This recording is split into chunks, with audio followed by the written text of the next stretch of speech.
Dear participants, welcome to the 5 days online course on Futuristic Accounting organized by Indian Accounting Association, Tiruchirappalli, in association with Indian Academic Researchers Association, Tiruchirappalli. And myself, Dr. P.M. Subhavaneshwari, Assistant Professor and Head, Department of Commerce CA from Government Arts College, Dharmaburi. Futuristic accounting is very important to concentrate since accounting today undergoes a lot of challenges and changes like evolving smart and digital technologies, continued globalization of reporting and disclosure of standards, and new forms of regulations, etc. Hope this course will be very useful to all of us. And with this, let's move on to our today's topic, fiduciary accounting. So in today's session, we are going to discuss about what is fiduciary, what comes under fiduciary duties, what is fiduciary accounting, what are the vital concepts involved in this, and what are the important principles of fiduciary accounting, and what is the common format used. So while preparing fiduciary accounts, it becomes necessary for us to know the basic concepts, principles, and formats used. Hence, we are going to discuss all these questions and seek answers for. So, let us see what is fiduciary first. A fiduciary is a person or organization that act on behalf of another person to manage assets. A person who holds a legal or ethical relationship of trust with one or more parties and he takes care of money or other assets for another person. That is called fiduciary, and he owes to other entity the duties of good faith and trust.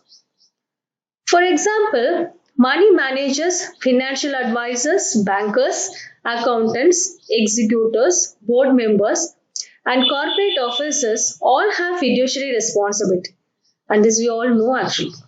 And what's important here is that they are expected to manage the assets for the benefit of other persons rather than for their own profit and interest, and even cannot benefit personally from their management of assets too. So this is what fiduciary means.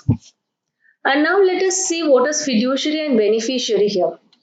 An individual named as a trust or estate trustee is the fiduciary, and the principal who holds the asset is called the beneficiary here. Fiduciary has the legal ownership of the property or assets and holds the power necessary to handle assets held in the name of the trust. And he always works on behalf of the beneficiary. Fiduciary duties are very important that every fiduciary must be clear with.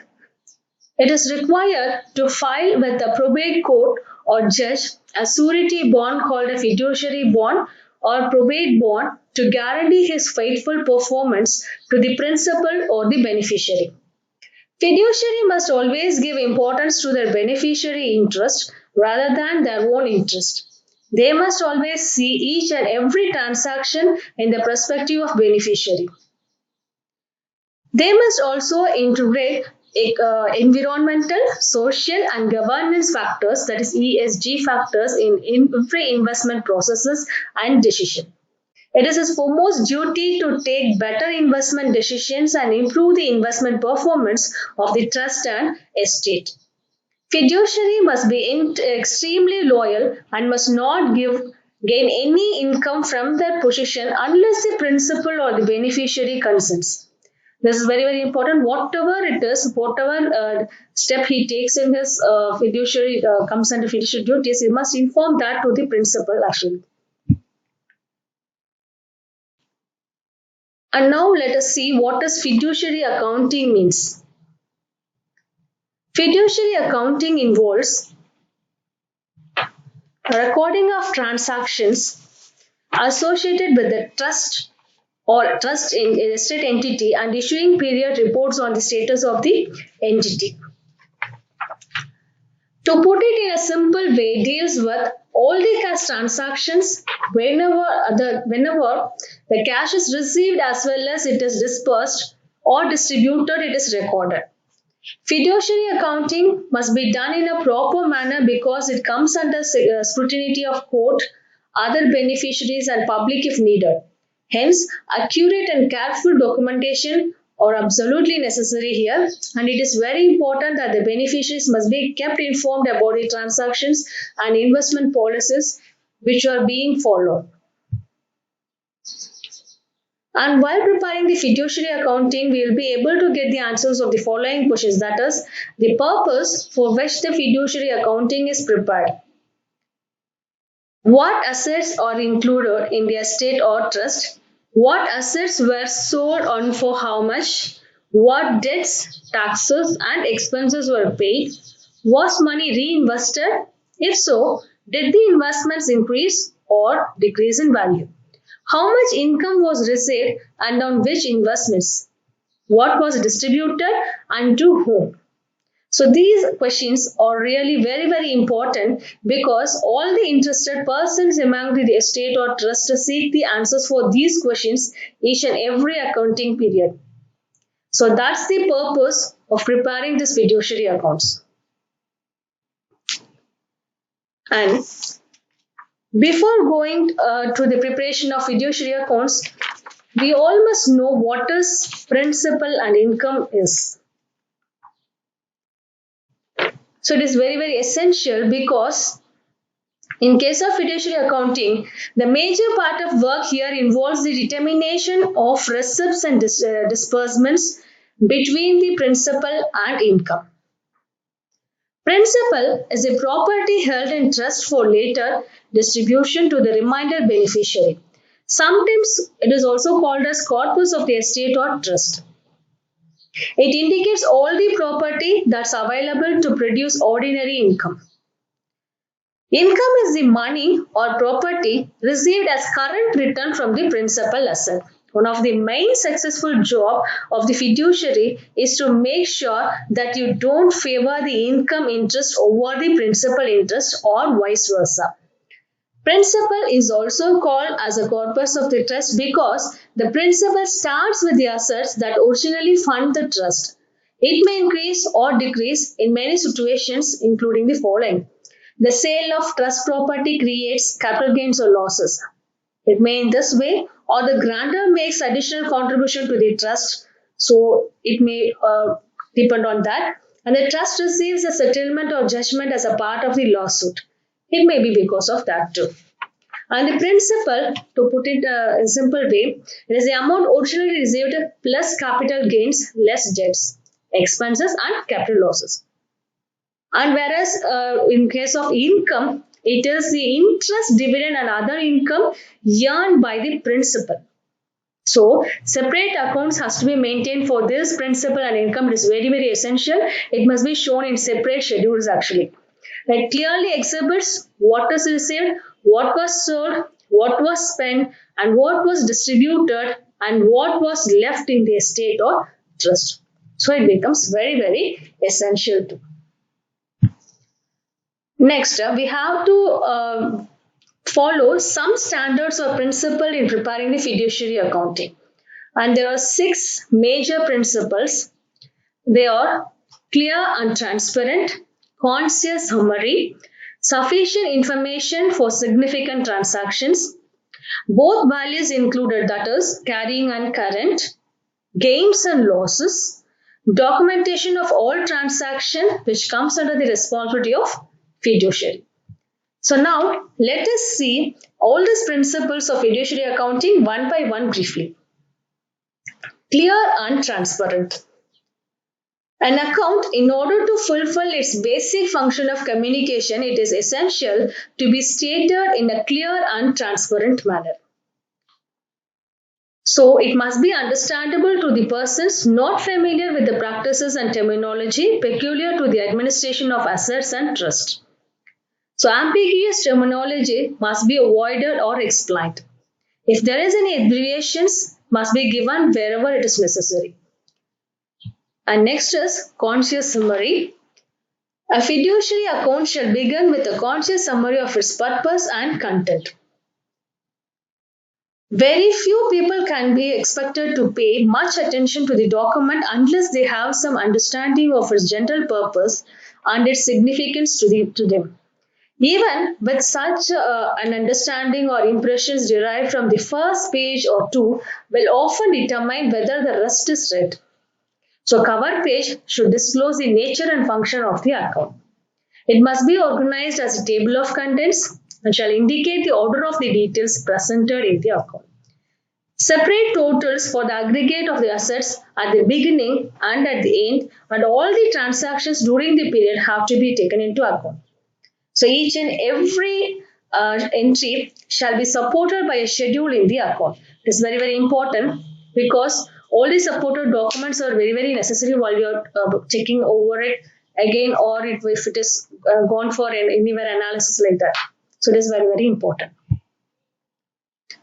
A fiduciary account shall contain sufficient information to put the interested parties on notice as to all significant transactions affecting administration during the accounting period. Transactions shall be described in sufficient detail to give interested parties notice of their purpose and effect. Too much detail may be counterproductive to making the account understandable. So detailed information of each transaction is needed, though for routine transactions, it can be avoided.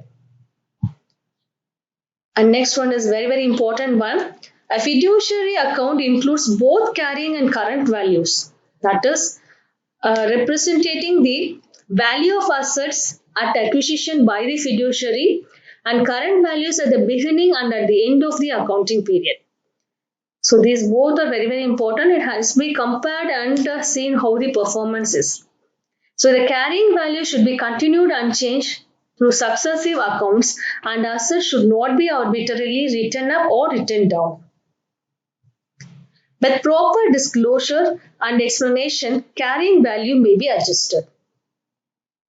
Many think commonly that the carrying values are the actual values of the asset, and this is the reason why both current and carrying values are included. And in order to evaluate the performance of the investment, the current values of asset at the beginning and the end is calculated. Next one is gains and losses. So gains and losses incurred in the accounting period shown separately in the same schedule. So each transaction involving the sale or other disposition of securities during the accounting period shall be shown as a separate item in one combined schedule. And the account indicating the transaction must include the date, and it must explain what kind of transaction it is and if there is any gain and loss, etc. All should be stated. And a meaningful description of investment performance is also very, very necessary and must tend to clarify the relationship between the gain and losses that are deliberately realized at the same time. So this is what gains and losses. And next one, very important one too, documentation. Information schedule. Documentation called information schedule, it is what?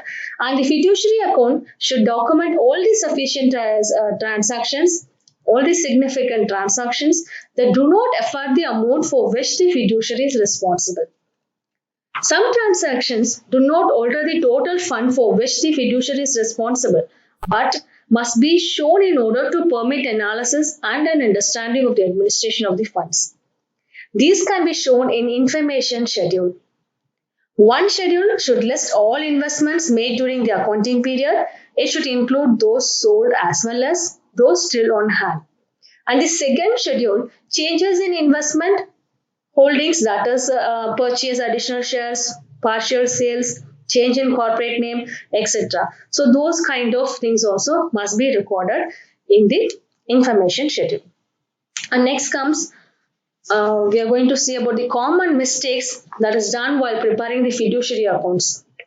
So if you are avoiding these kind of mistakes, you can prepare a flawless fiduciary accounts.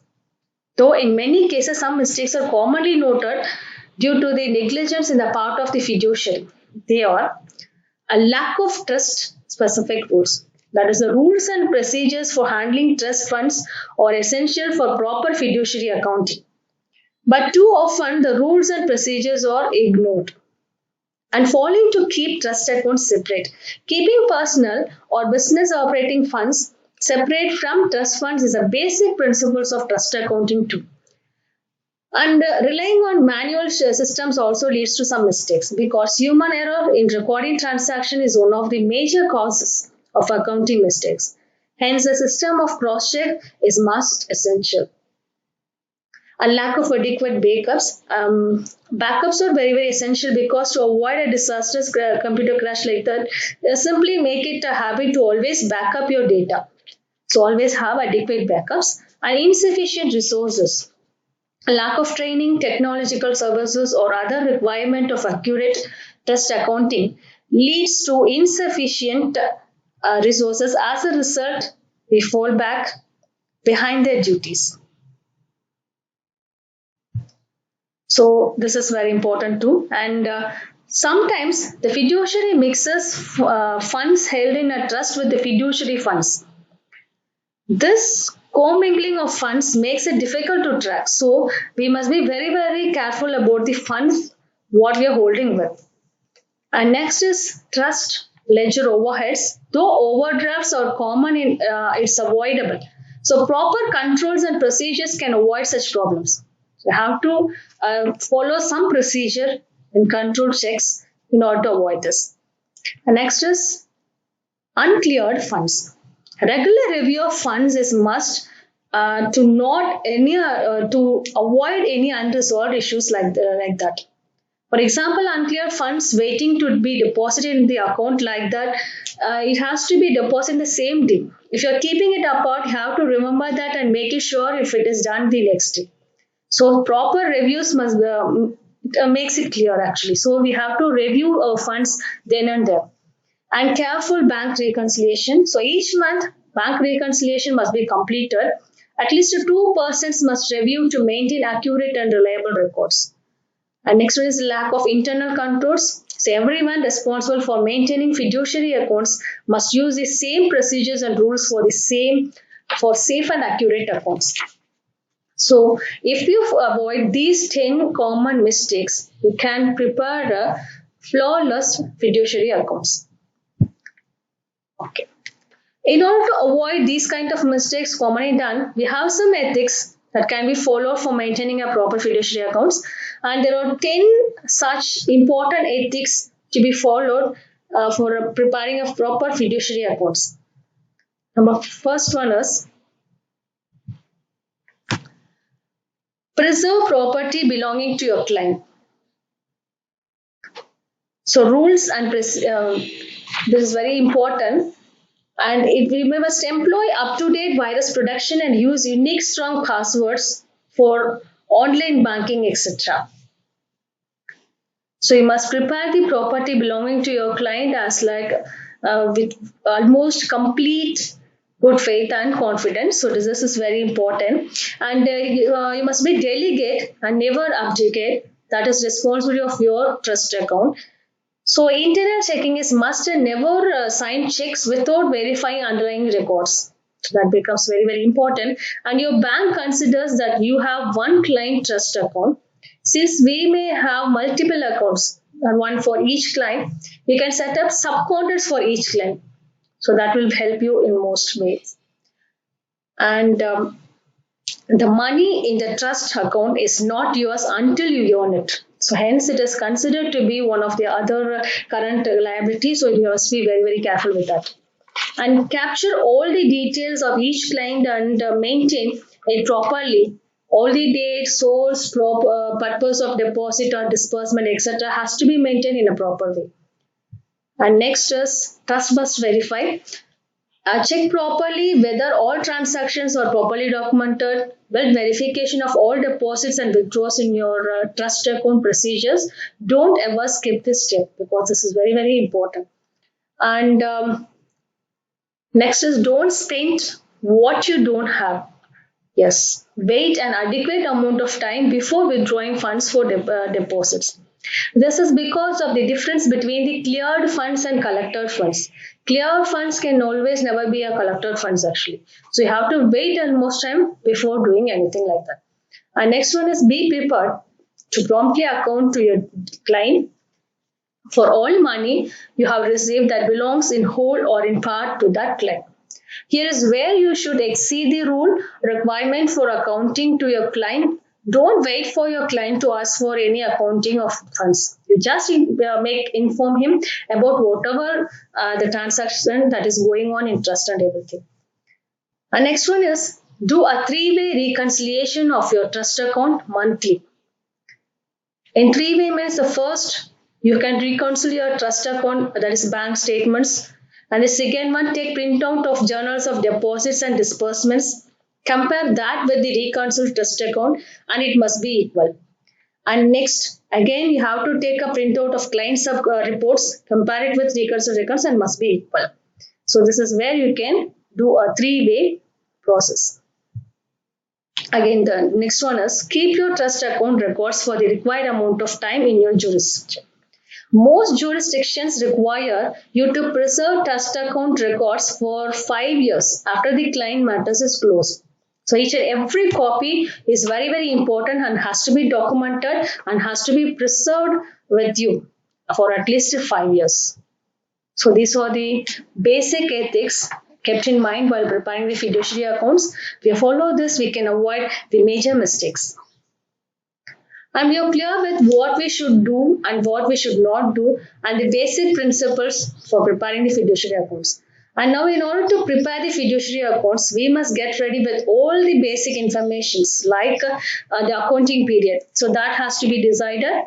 So for what accounting period we are going to take, then prepare the accounts and collect the complete bank statements from the beginning to the end of the accounting period. Each and every transactions about information has to be collected with date wise.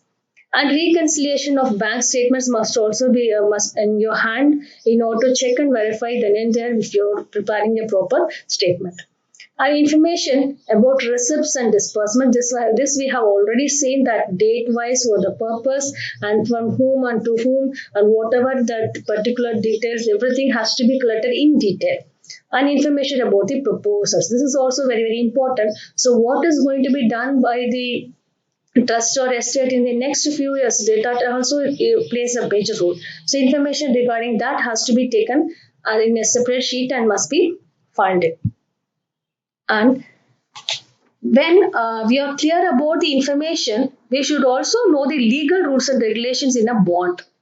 So what is given in the bond? That is called trust document. The allocation of receipts and disbursements may be stated within the relevant will or trust document. If not, rules laid out in the Uniform Principal and Income Act as modified by the applicable state government can also be used. And any distribution scheme that varies from the standard approach of issuing income periodically to the income beneficiary with the remainder beneficiary receiving the principal at a later date. So this is unique distribution system. So whatever it is, what you are going to follow must be in the document. The accounting associated with specific estate or trust could be entirely unique from what other estates or trust is needed. So this one will be definitely different from each and every trust and estate.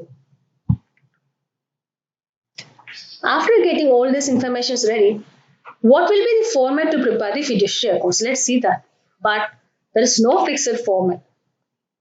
But there is a common contents that almost all fiduciaries follow while preparing and reporting their fiduciary accounts. So this is the common contents, that is, this contents must be present in each and every fiduciary accounts report. First one is cover page and summary of records. Next one is schedule of receipts, principal and income. Schedule of disbursements, principal and income, and schedule of distribution, principal and income. So we already seen that all the transaction, all the receipts and disbursements and distribution has to be divided among the principal and the income. So this is a major part in preparing the fiduciary accounts. So this has to be done in a peculiar manner and clear manner. So each must be documented or scheduled in a separate, posted in a separate schedules. And next comes the schedule of gains and losses, where all the sales and other dispositions are taken into account. And proposed distributions, we have already seen this. And all the proportions must be put into a separate sheet, must be attached to this. And from the beginning and the end, schedule of all the assets on hands must be clearly stated. And the information schedule finally, that is which it will not be affect the amount, but it has to be taken into account and has to be scheduled. scheduled. Next one. This is a commonly used format I have given here. So whatever you have seen in the contents of the fiduciary accounts was divided and put into separate schedules here. So there are totally 6 important schedules showing the in principal and income accounts separately. So schedule A, it belongs to principal. It take into account all the gains and additions regarding to the principal, and schedule B, it takes into account all the charges, losses and distributions regarding to the principal, and schedule C will be the balance of the principal. And in case of schedule D, it belongs to all the receipts that belongs to income, and schedule E takes into account all the payments regarding to income, and schedule F is the balance of the income. So put it in a simple manner, schedule A minus schedule B will be schedule C, and difference between the schedule D and E will be the schedule F. So this is what the fiduciary accounts schedule looks like. So all the transactions are posted into following schedules, was taken into account and properly documented. And with this, we come to the end of this session. Hope it might have been very useful to all. Thank you one and all. Have a great day.